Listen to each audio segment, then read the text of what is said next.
Ibihe byiza kuri mwe mwese mukurikira ibiganiro bya ST20 MEDIA LAB.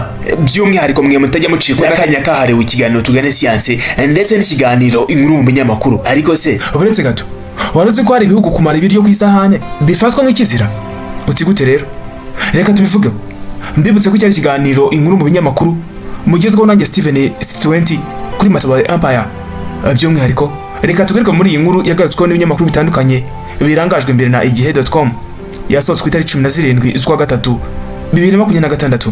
Iyi nkuru yanditswe na Migabo Pantera. Ikaze. Warubiz, hari ibihugu kumara ibiryo ku isahani bibonwa nabi, mu gihe ibindi byo iyo usigaje babifata nk'igitutsi.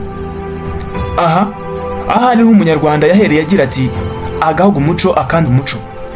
Ku isi hari imico itandukanye igera hafi ku 4,000. Ikintu ufata nk'igisanzwe ugera mu kandi gace cyangwa se mu kindi gihugu ugasanga ari umuziro.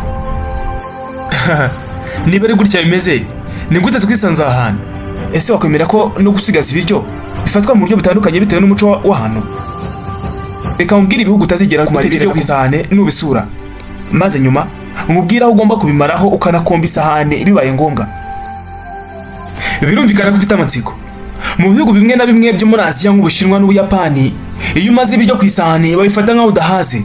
Ubwo rero baba bagomba gukomeza kongera ibiryo kugeza igihe usigaje bike. Ibi bivuze ko ugomba gukoramo rimwe ugahita urekeraho kurya. Uba ugomba gusigaza duke kugira ngo ugaragaze ko uhaze, bityo niba wakwakira nta bindi biryo byo kuguha afite nakorwe n'isoni. Mu bindi bihugu ho gusigaza ibiryo bifatwa nk'agasuzuguro no kwangiza. Urugero ni nko mu Buhinde hamwe no mu bihugu by'iburasirazuba byiganjemo mu idini ya Islam. Muri iyi mico ibyo kurya bibonwa nk'impano iturutse ku Mana, kandi gusigaza ibiryo bibonwa nko kwangiza. Uba ugomba gusangira n'abandi kandi mukamara ibiryo mwaruye. Ubwo se uratunguwe? Nadusubikira ngaha ikiganiro cy'uyu munsi. Iki ni ikiganiro inkuru mu binyamakuru. Iki kikaba ikiganiro mugiye kujya mugezwaho nanjye Steven ST20. Inkuru nakagaruka nabutaha.